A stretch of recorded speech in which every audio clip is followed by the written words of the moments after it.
have those exchanges super valuable. In fact, there was times where it did feel like therapy. So we think that this is a super important thing to allow our community to share, to listen, to share success, but also to share failures and challenges. And really excited and happy to have Natacha with us. As mentioned, Natacha Emilien is a founder, a serial founder with several, I think almost 10 now, entrepreneur endeavors under her belt, but also a leader in the corporate space, working across CSI Energy and several other aspects. So we feel that these conversations are super important and great to have them in front of an audience like yourselves of entrepreneurs and ecosystem managers. So without any further ado, I'd love to welcome you to the hot seat, Natacha. Thank you so much. Yeah.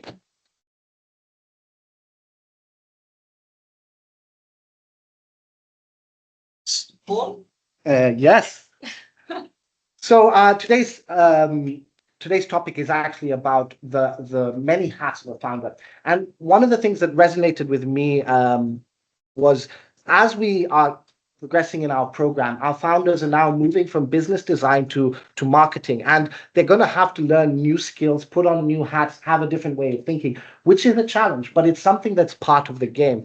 And in my career, following Natacha as well, one of the articles that stuck out for me was one you actually wrote about being a multi-potentialite, which is basically the ability to have different interests and jump through. And I'll let you explain a bit more about that. But before we dive in, maybe I'll hand over to you to give us a bit of an introduction about yourself, your journey, and where you find yourself today. Yes, thank you very much. So happy to be here this morning. So I'm Natacha, mother of two, serial entrepreneur and entrepreneur. So I've been for the last 21 years between C-level in corporates and startup entrepreneur. I really feel at home today because, for example, I was co-founder of Red Dot, which actually created Punch.mu. Yep. And I'm also at some point Red Dot, was taken over by EY, became EY partner. So I really feel like I'm home. We created a lot of companies, startups in the financial services. Co-founded a few companies in engineering, in going to Africa. I'm in another one now between Mauritius and Dubai. So quite exciting journey. So very excited to be here, and thank you for the opportunity.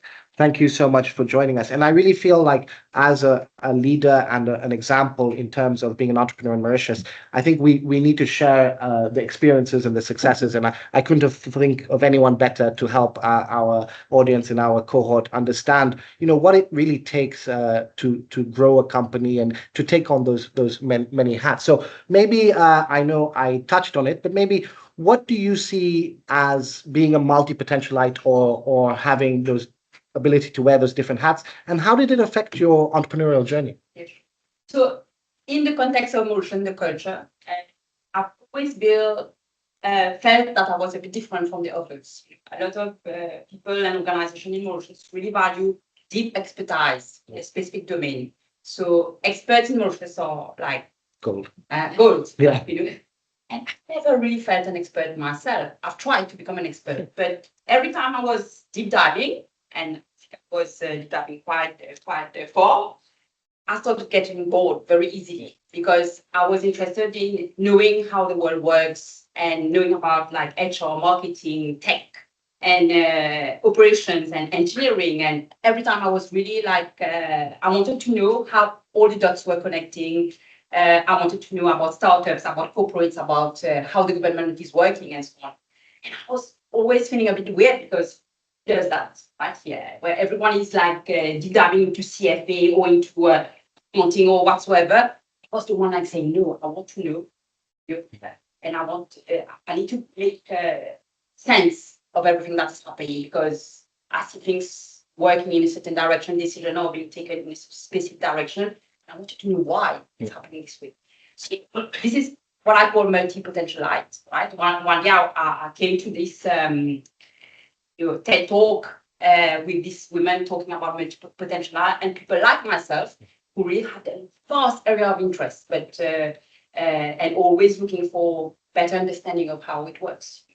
And from a very early stage, so I'm an engineer by training. So a very early stage, even as an engineer, I had this in me, like even I was in a technical field, I wanted to know about all the stuff like marketing, how you sell, how you look at your P&L and how you make decisions based on your P&L and things like that. And I think it really helped me because when I started my first venture, with the engineering company I was working for, and we started from scratch, and I was one of the co-founders and shareholder.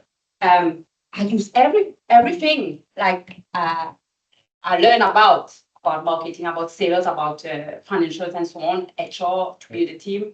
I use all of it as an entrepreneur. Yep. And this is how really I saw the value of being someone who is interested in a lot of different fields. Yep. Multi-potentiality into entrepreneurship.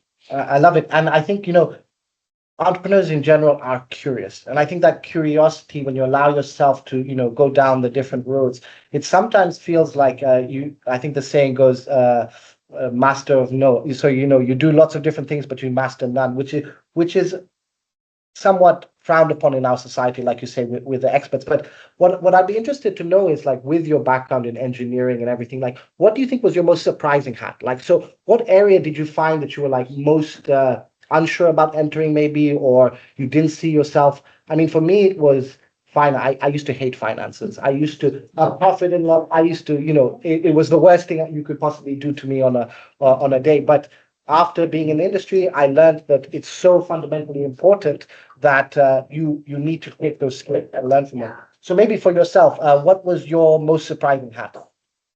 I think so. After 9 years in engineering, really in that field, working with technicians and so on, so being a co-founder in this sector that I knew nothing about was actually quite surprising for me because it was not the same rules of the game. In engineering, people are very much like they're grounded, but they're very much grounded into what works, what doesn't work. If machine is broken, you look for the root causes, and it's engineering, right? It's very rational and so on.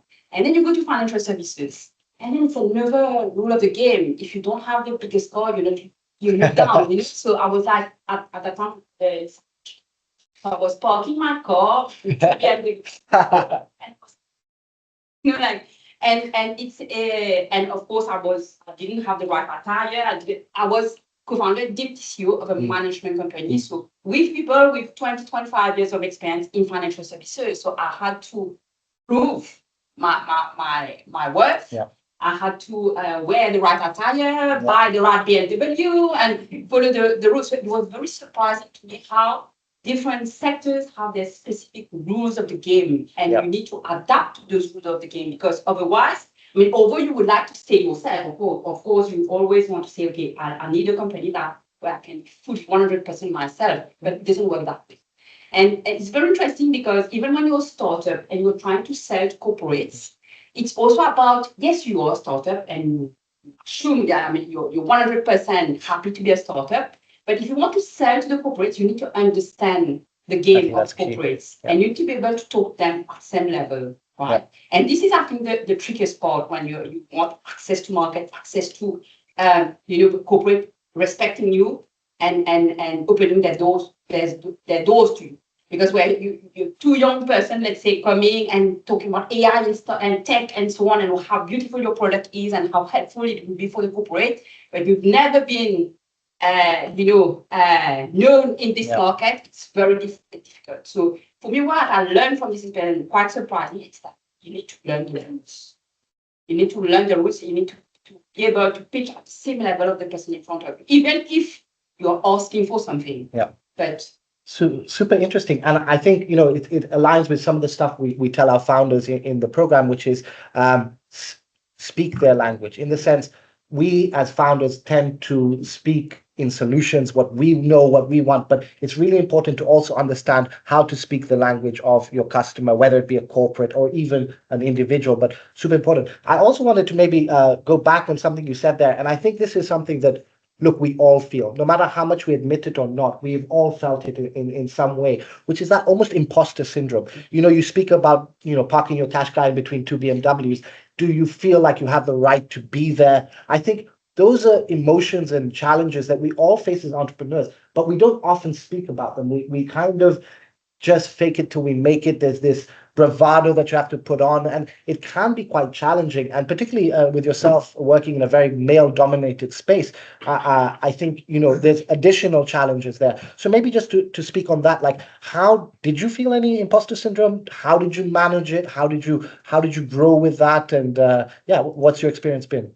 I mean, I've always had the imposter syndrome. Always. Wow. And after I was some research about the imposter syndrome, and it's true that when you're part of what we call a minority, you have a higher chance of getting imposter syndrome. When you're a woman working in a specific male-dominated field, it's I would say it's rare for a woman not to have imposter syndrome, especially in this kind of field. So obviously now, can you imagine like an engineer going into a financial services sector, and then from financial services sector to startup in innovation, transformation, technology, right? And from that to energy, renewable energy in Africa, and from that to insurance company, chief transformation officer. Like, I mean, always, I'm always an imposter. I always feel like I don't deserve to be there, right? Wow. But it's a voice that I've learned to embrace. I think it keeps me humble. It keeps me like always trying to learn from the others. I never come into a room thinking, I'm thinking about, I'm an expert. No, I'm never an expert. And I think it's very important with this world right now where there's in some areas there's no logic, there's no design a specific path. You need to be like almost always an apprentice of this journey. You need to have this humility to say, okay, I don't feel that I own the place completely, but that's fine. That's fine, because it puts me in a mindset where I'm so much learning from everything. So you just learn to embrace it. One thing that helped me as well is that each year when everyone makes wishes for the year and what we're going to do, I always choose one challenge that will really put me at risk. Wow. Something I'm very scared about. I say, okay, let's say I'm scared about talking in public. So what I'll do, I'll register as a... Or accept our invite. Make my heart beat very fast and say, okay, wow, I'm going to be an imposter there. And, I will say yes to this kind of challenges. Up and until I will feel comfortable about it, and that's fine. So 1 year and a half ago, I was appointed on the board of EDB. It was my first time on a government board. Imposter syndrome again, because when you say, okay, why me? I'm a startup entrepreneur, but I said, okay, yes, I will do it. I will do it. And all the time it's about what challenges are you taking, but embracing like full to be able to always push your limits of this imposter syndrome. I love it. And I think, being comfortable with the uncomfortable is so important, because that's the only way you truly grow, by push yourself and really see what you're capable of. And within the journey, when you look back, I mean, I think maybe if you look back 10 years ago and told yourself this would be the path you would have taken and the things, you always surprise yourself. So I think being willing to put yourself in those uncomfortable situations is super important. And it's the key to growth. I truly believe that by pushing yourself, it helps you grow. But it's a challenge, guys. It's something you have to consciously push through. We all feel it. It's always something that at the back of your mind, do I deserve to be here? Do I have the right tools? But another point you mentioned, which I think is super important about the piece of imposter syndrome, is the ability to learn and to learn quickly and be able to get up to speed so that you have that confidence in that room. I wonder, what's been your approach to when you enter a new field or a new role, for example? Like, how did you approach that learning aspect? And I think over the years, I've changed from startup to corporate and corporate to government and government back and forth in my various roles. I think I've been very good at learning from others, like approaching like a student, asking tons of questions. I can be, why are you asking this and that many questions? But sometimes you realize, like when you come into a new field like that and you don't know anything about it and you ask your question, sometimes the question people can't answer it. So they've been so many years in the same domain doing the same thing that you come up like with, it's actually quite interesting. Yeah. And the more you get to ask questions very genuinely, you get to learn from the others. Of course, I read a lot. I mean, now my best friend, of course, is AI. Yeah, I mean, but I read a lot and like challenging perspective. Let's say, for example, I start in the renewable energy sector. So I started, of course, looking at what consultants are saying about it, what people, practitioners of the domain, so people who have been building businesses in the domain. And I like when it's contradicting each other, because I want to know enough so that I can forge my own opinion on things, And so always the first 3 months in a new domain, it's really about being a student, being very humble about it, being a student. And even so after, you start having your own opinion, you continue challenging yourself, So just there are things that you just don't know, and it's fine, and I think like having this mindset puts you in a position where someone becomes so much better than those who are there for years and years and years, and I think they know everything, because the world's changing, the customer is changing, the markets are changing, everything's changing.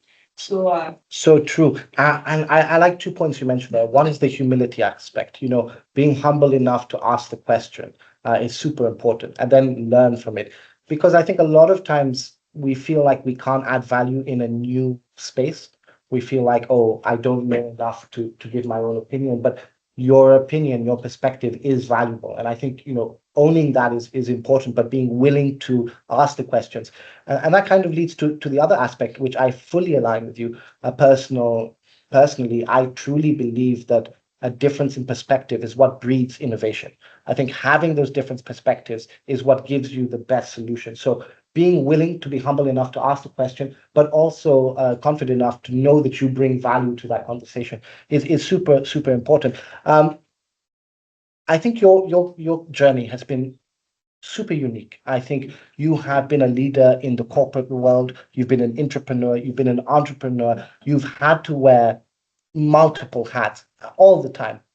Interesting to understand, or maybe, what was your hardest transition, or the hardest hat to get to grips with, or, and then how did you approach that? And I think, for some of us, or some of the entrepreneurs going through the program, they're now coming into go to market. And for them, marketing is a whole new field, and they don't see themselves associated. Some engineers and others who are like, oh, this is for other people. But so, like, how do you approach those fundamental changes in terms of thinking that maybe you're not innately prone to?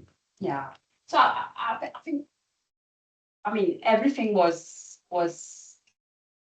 I was uncomfortable with a lot of things in my journey, and so I'm someone who values stability.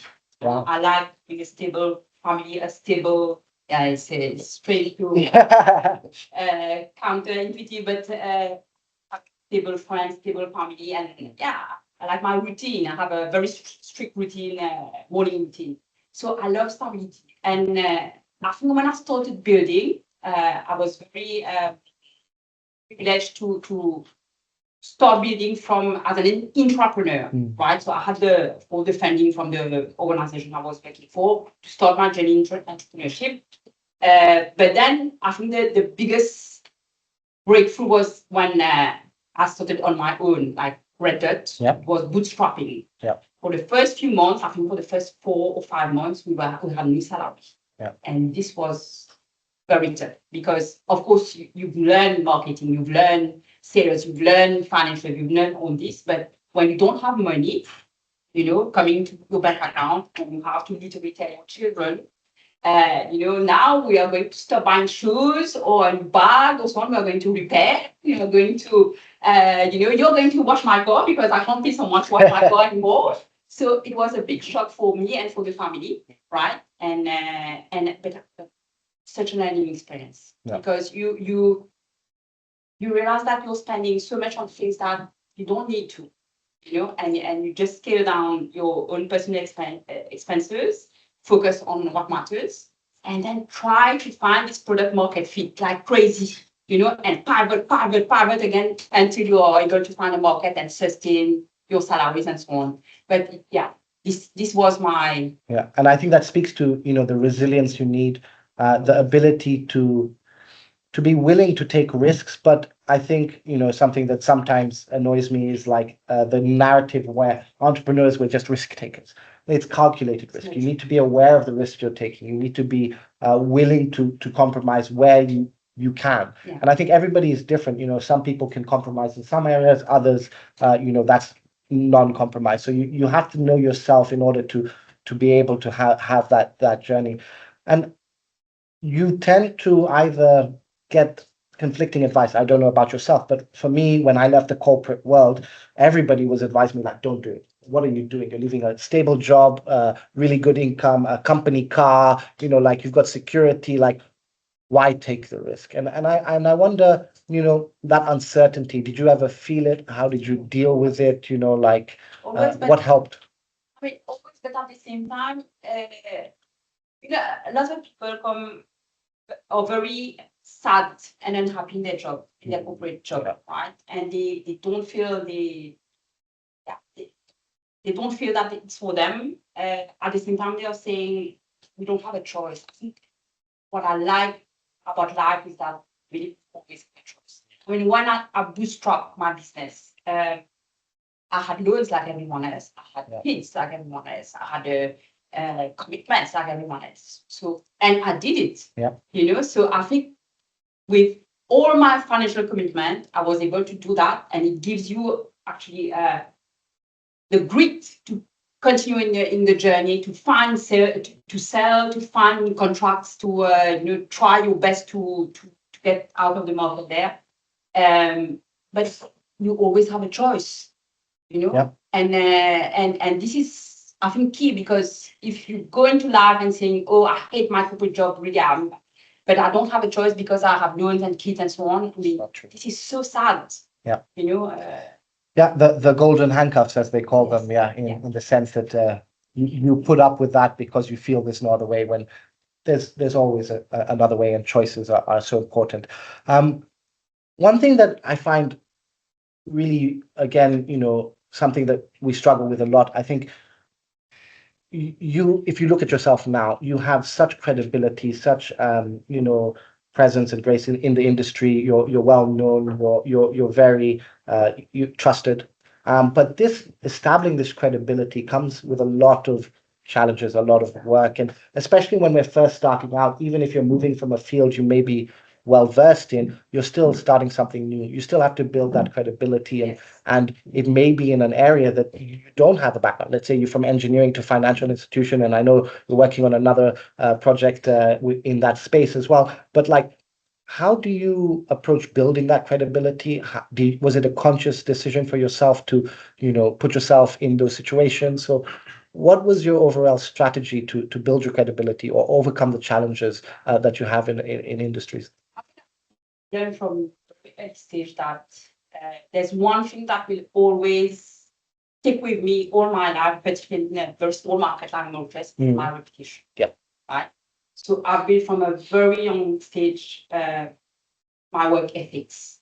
So you can give me any industry, I will have my work ethics saying, for example, if I tell you I will deliver something on next Tuesday, I will deliver. And I will deliver a quality work, right? So I think those are fundamentals in everything that you do. Do something, but do it well. So I think it's very rare today. It's very rare today. Build trust with people. You need to be able to build trust and sustain the trust. So sometimes it's very small, but if the person gets to know you and understand that can rely on you, it's the world. So of course, I've changed industry and so on, and always I've delivered consistent, on quality work. So I think that's a super key point, and something we do share with our coach as well is like, for me, the formula for trust is consistency over time. Yeah. In the sense, if you're able to deliver consistency over time. But one point that you raised there, which I think is really interesting, is trust is transversable as well. In the sense, if you build trust with people, you can use that trust and transverse it to other areas. So really, really powerful to have that almost brand identity. And as founders at the early stages, we are our companies. So that trust that you build is transverse to your company. Your company basically piggybacks off your own individual trust. So developing that relationship super important, and having that ability to use it across what you do, again, super important. One thing I maybe wanted to ask as well is, we look at the founder journey, and particularly at the beginning, this multi-potentialite, this, the many hats that you have to wear, is particularly key in early stage. When you're 1, 2 people in a team, you're doing everything from sales to accounting to whatever. In fact, you're doing it all. Yeah. But at some stage, you have to get to the point where you're delegating responsibilities, you're allowing that growth, and that can also be a really challenging experience. So I wanted to maybe understand from yourself, like, how did you approach knowing when it was time to maybe delegate, maybe to understand, okay, I've got to this level, I'm proficient, I understand the system, but I'm not the person to take it to the next level, or anything. Do you have any experiences like that, or do you have any comments, story, experiences that you delegated? I mean, I think it comes along with a lot of self-consciousness. I mean, you know where you're very good at, and you need to know where someone could be better, right? So I think I have really no issue of delegating and trusting people to do stuff for me. Really. Wow. I mean, and I know as well where I'm the only person who can deliver. For example, as a founder, of course, you need to build the trust, you need to build to do the sales, you need to find the product market fit, do the strategy, things that it's only you can do it, right? Yeah. All the other stuff, happy to delegate. Okay. I mean, this is not something that I want to do, and particularly at the beginning of the business. Yeah. Right? And what I love doing, done that this a couple of times, is build a business and then find a manager to run it. Amazing. I mean, this is, and then I'll build the next one. Yeah. Yeah, I love it. That's amazing. And I know it's like, but I think in order to do that, you have to be able to delegate very well and ensure that the value is not at the very early stage, the value is with you as the founder. But as your business grows and scales, you need to transfer that value to the business itself. And I don't know your view on it, but a lot of rhetoric is around, developing the systems and processes that you can then change over. So I think there's an example where in a sales acquisition, the founder was able to say, okay, this is the way we do it. They write the process and then they give it over. What's your approach to that? Are you big in your process mapping, and like, how do you? When I started work, basically everything. Now with technology, you try to do it in a most scalable way, let's say, and most cost efficient way. Yeah. Right, but then once it's done, once your process are written, of course you hand over to someone else to run it. Yeah. But you stay open to change as well, because sometimes you think you're right and someone is better than you comes in and say like, okay, I would like to tweak your process, make it more efficient. Please do it. Yeah. Thank you for that. I mean, so again, we come back to, I think, ego or humility. Yeah. I mean, it's really about understanding that you can't be the best at everything. Yeah. You can be visionary, inspiring, great founder and so on, but running a business is different from starting a business, right? Yeah, so you just be very mindful that you can be great at starting a business, but you need to find someone to run it. Or probably you can also be a great person to run a business, but not to start a new one. So, but I've rarely seen someone doing both. or being excited by both. In general, either you're excited by the building stage or by the running stage, so. And that's almost in contrary to the startup story we hear, because when we hear these famous startup stories, you hear about Bill Gates, Mark Zuckerberg, you hear about them starting and then running a multi-billion-dollar corporation. However, this is super rare, super rare. It's actually the outliers. Most companies are founded, and then when it gets to a certain scale, Series A, Series B, you will bring in a professional management team to take that on to the next level.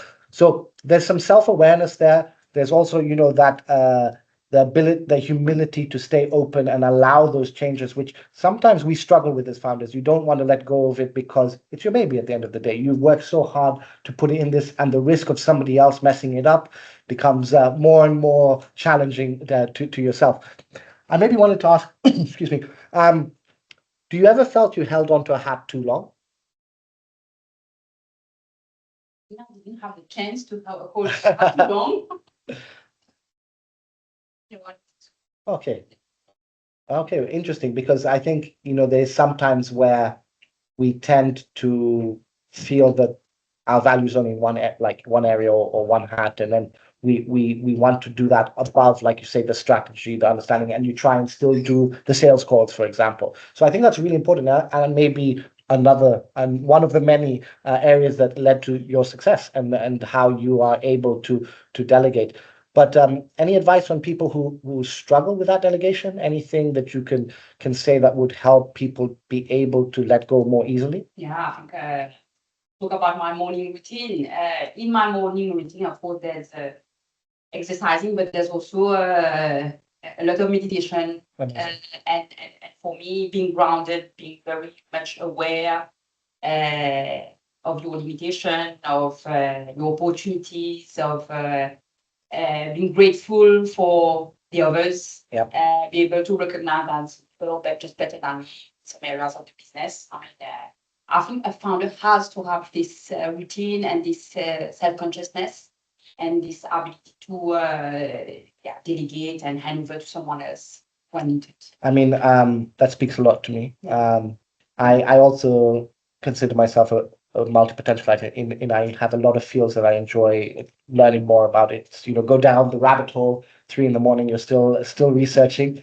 And what I found interesting is, in the personal life, I also really live by my routines. And I think in the recent years, meditation has become a big part. So maybe the next one, entrepreneurs therapy. Now we'll do entrepreneurs meditation. Let's see how it goes. But no, I think whatever way you choose as a founder to allow yourself that space with your mind, whether it's physical exercise, whether it's a hobby, whether it's time with the kids, it's really important to allow yourself those. We never take a holiday as entrepreneurs, so you do need those moments of peace and clarity to just give your brain that reset. So super important, and I think something that we should all find our own ways of finding that balance so that we can give our all to our work. And I know your journey is an inspiration for a lot of entrepreneurs in Mauritius, and I wanted to know what advice maybe you'd give yourself or other entrepreneurs that are just starting out, if you could, speak to your younger self before that first entrepreneurship or the first companies. Like, what advice would you give them, particularly on that ability to have multiple hats, to be uncomfortable, to take the risks? Yeah, what would be your advice?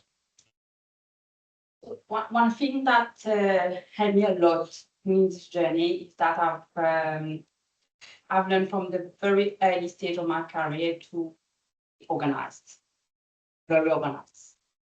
Always writing checklists and notes, and I write everything down almost. If I have to do something as soon as I can, I don't wait, I don't procrastinate on things. Consider my time very precious, so I don't binge watch series. I don't go spend 3 hours to do my nails whatsoever. I hate that.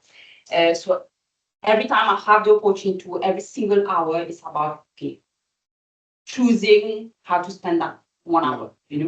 So when you're very conscious about time, which is our most valuable resource. As an entrepreneur, you really optimize for it. So if you can learn that from a very, very early stage, you can do a lot of things. And I wear multiple hats, as you know. I'm on multiple boards. I have run many companies in parallel, and I'm an author, so I have to deal with all this. Still have time to do my sport and my meditation and all that because I'm super organized. Yeah, I think that's super important. But I also think you approach it with choices in the sense it's a choice. Yes. Once you start optimizing for your choices, it becomes easier. But as part of that, I would say self-awareness is super key, because one of the sadities of life is most people don't know what they want. Most people don't know what they want to be happy. Once you figure that out, you make decisions that enable you to pursue that. So I like that a lot, and I think it's more the human side of entrepreneurship is also understanding yourself in order to be the best that you can be at the work you do. And like you say, at the end of the day, you have the choice, and you make those choices every day. I think that's powerful. Well, thank you so much. I also wanted to offer the audience, in these talks, we also offer the audience some opportunity to ask any questions relevant to the subject. So maybe opening up to the audience, we have a question at the back. Please go ahead.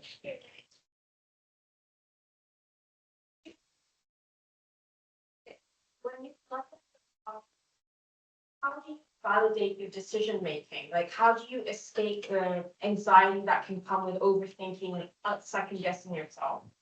And number two, it's like, as multiple potentialites or interdisciplinarians, you're often the person in the room who knows the less.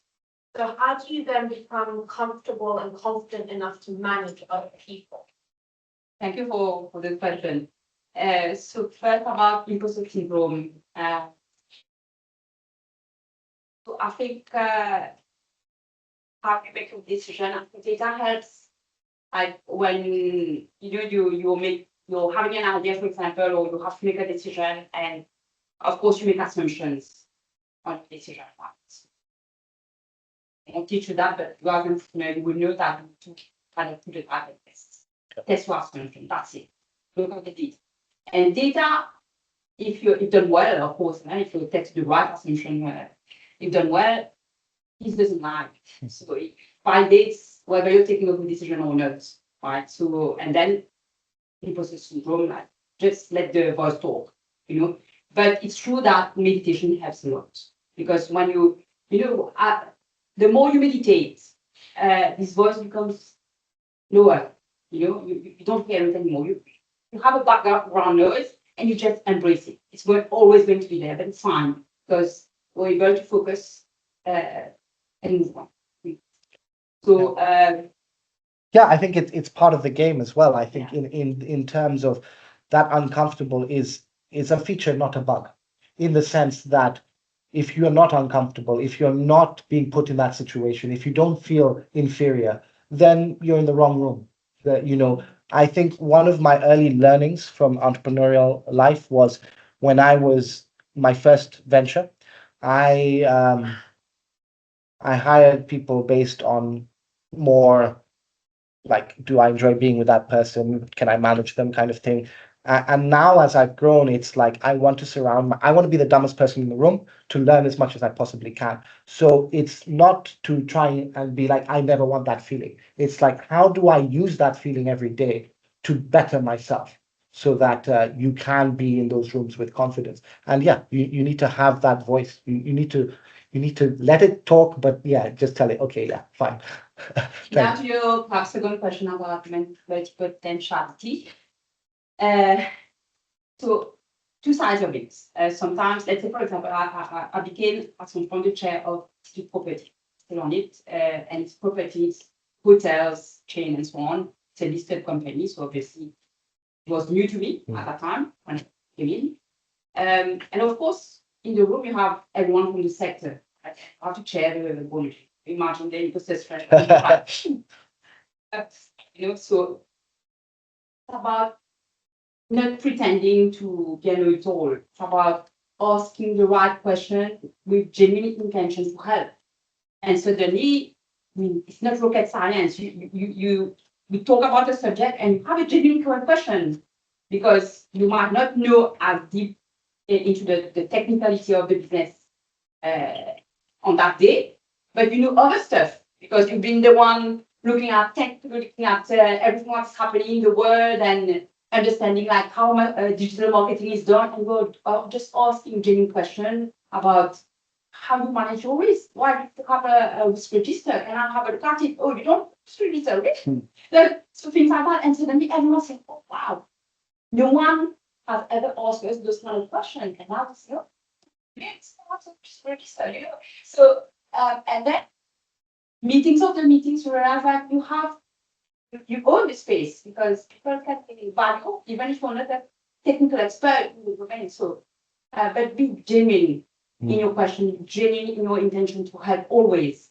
Whether I'm in a consulting mode or as a director on a board and so on, I really want to help.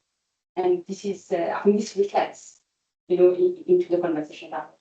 I think so true, and I think I would agree with you there. Definitely, authenticity is overused, but being truly authentic and willing to ask those questions without the fear is important.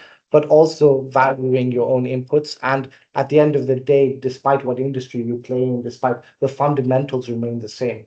So having that knowledge is truly important. I believe you had another question. Thank you, Natacha. I just wanted to ask, what vintage? All types of all types. So I started with the app card. Oh, okay. Yeah, I started with it because I wanted to get this, habits, and for those who read books about building habits. Yeah. You need to get you need to build yourself a routine. So I had this app and it was like 10-minute meditation, and I was choosing on so it's quite interesting because it's for stress management, stress, it's for like I feel overwhelmed, so I feel the imposter syndrome. So there are all types of meditation based on your current state of mind, and you just make it a routine. And then at some point now I don't need an app. I know when to trigger the right meditation. Yeah. I do that, and now I do more and more a little manifestation as well. Manifestation. So I combine both meditation and manifestations. Nice. I think lots of wrap out there. Wow, we have now we have 5 questions. We have maybe 5 minutes because we are just getting to the time. So I think we'll go in order of who raised their hands first. So yes, please go ahead. As a serial entrepreneur, what's just going back to the process and the steps of when you're starting and you're changing and you're starting ventures? What's the process or your instinct or flair to kind of say, okay, this is the thing I need to pursue? Like from what I understand, you have the skills, those shoes. What's one? But one is how do you know when to pursue something? And how much of this process is a solo process or partner? Thank you for that. It's never a solo process. So I'm super connected. So and I use social media a lot, particularly LinkedIn, a superpower tool. When person wanted to have a conversation with me about that, but I'm very much connected, and I think almost every day I have a conversation with someone randomly. I pick up my phone and say, "Hey, what are you doing?" And then I get a feel of what is happening in the market, and you see patterns. If 4, 5, 6 people are telling you, there's this trend about Dubai and fintech and things like that.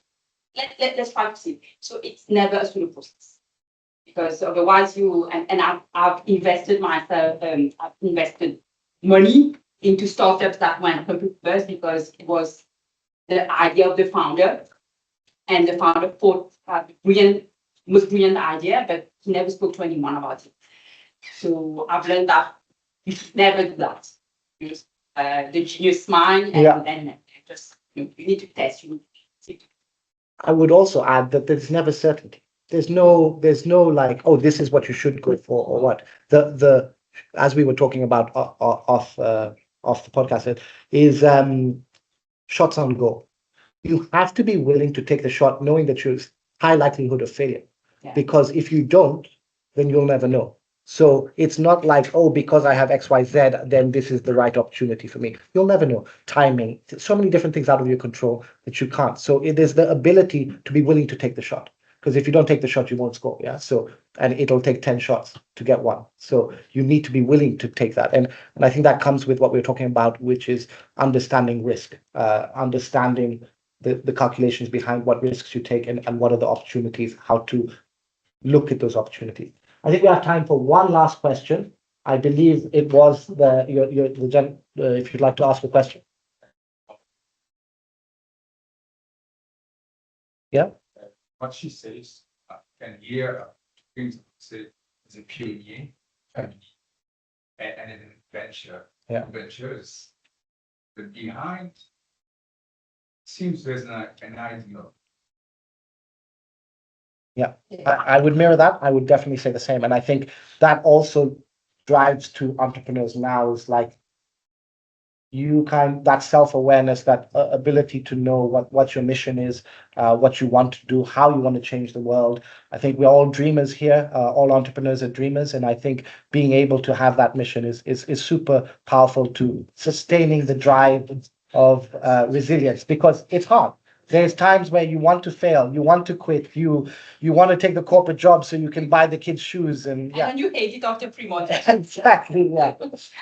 No, but thank you so much. I really think it's been a great session, and I hope you enjoyed it as much as I have. I think that understanding of self-awareness, the ability to accelerate your learning and willingness to enter fields that you're not confident in is part of how you grow and part of the entrepreneurial journey. As I mentioned, I think it's a feature, not a buzz. This is something that you need to be able to do, willing to do, and take that throughout your life. So thank you so much, Natacha. I think always a pleasure talking to you. And maybe any final words that you have before we close for lunch. I think if you're here, I think you're in the right space, the right room, the right time. And thank you for being entrepreneurs, because I think we need entrepreneurs to save this world more than ever. So all the best.